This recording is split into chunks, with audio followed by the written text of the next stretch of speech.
Just a quick little video today to see how much I can make in about 1.5 hours, and I will share my tips and tricks I have for you along the way. We're starting right at about 5:15 p.m. This is the perfect time to start if you are doing restaurant delivery apps like DoorDash, Uber Eats, Grubhub. That is probably what I'm going to be working today. We might get to DoorDash and Uber Eats, but probably not Grubhub. We'll just have to see how the day goes. We got our first order for Chipotle, $6.50 here, 2.5 miles. This should be a really quick and easy delivery.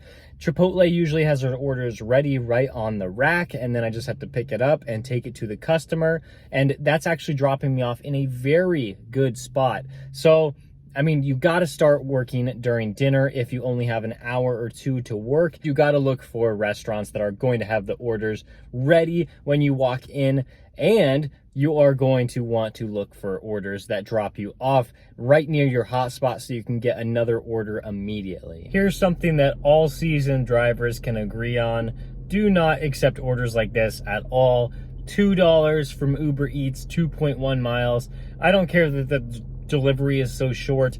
It's $2. The customer did not tip up front, and there is a very strong likelihood that they will not tip after you deliver it. So just decline those and move on. Yes, it's annoying. The app will send you a lot of these $2 orders. Customers don't tip. Just don't even worry about it. Decline it and just forget about it. I got offered a $6.75 offer and 1.6 miles from DoorDash. It looked pretty good, but you have to look at the restaurant. This is Taco Bell. I know that if I go to that Taco Bell, there's going to be at least 8 cars in the drive-thru, and it's going to take maybe about like 20 minutes to get the food. That really quick delivery that you might have had if it was any other restaurant, well, that's just not going to happen, and you might be driving around for 30 minutes to receive $6. We got our next one. This time it is for a sports bar. It's for $7, 3.8 miles. Figured, hey, there could be a hidden tip in here. I think that's what we're going for, but if not, I guess it's fine. This restaurant is very good, and so I think the order is going to be ready as soon as I walk in there. Man, maybe another tip that I can share is that Wednesday might not be the best day to deliver. It's looking very slow out right now. I did have to wait a while just to receive a good order. Of course, I declined a few bad ones that just wouldn't be worth my time, but I just haven't been getting a lot of orders to my phone. This one is good, so I accepted it, and hopefully we get some better ones, but it is Wednesday. I mean, like, you really got to focus on Friday, Saturday, Sunday for the busiest times if you want to make the most money. After dropping that one off, I saw that there was a hidden tip. It was $8.50. And for those of you who don't know, when a tip is higher than $4, there is potential for DoorDash to hide the full tip from the driver because they want to incentivize drivers to accept as many orders as possible, and so the orders aren't sitting at the restaurants. And so sometimes if the order is like $6.50 in my area or above, there could be a hidden tip. I received an order from DoorDash pretty quickly after I returned to the area with a lot of restaurants. It was for Capriotti's. This one was $8.75, I believe, for 5.8 miles. I decided to accept this one because I didn't know if a better order was going to come to my phone anytime soon because of how slow it is out. I was maybe about 10 seconds into my drive to the restaurant when I got this order from Uber Eats. Now, usually I will pause my apps so that I'm not getting flooded with orders from all of my apps because, I mean, well, right now I'm just running DoorDash and Uber Eats.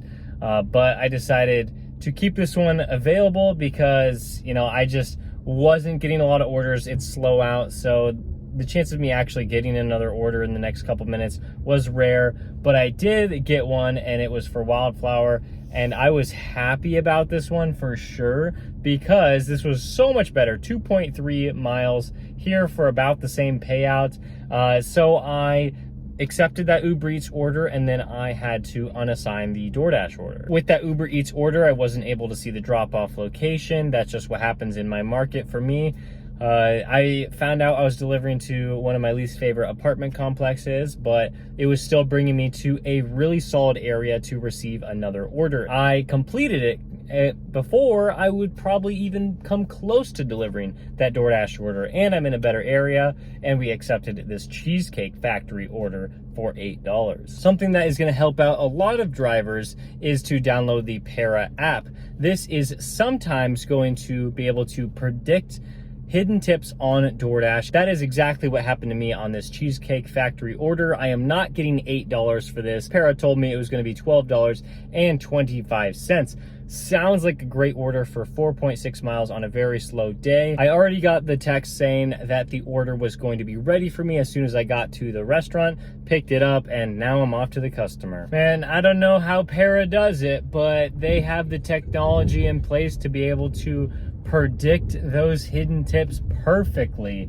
When there are stars next to the tip amount, that is when Para is extremely confident, over 99% confident, that that tip is going to be that amount. So if you want to download Para, I have the link in my description. It should be the very first link there. Make sure to check it out for yourself. And just like that, we're going to call it after the Cheesecake Factory order. I told you I'm only going to do a short video, 1.5 hour shift. Just wanted to share some tips and tricks with you guys, especially for those of you who are beginner drivers. On Uber Eats, we made $8.82 in one delivery, and on DoorDash, we made $27.25 on 3 deliveries. That brings the total revenue today to $36.07.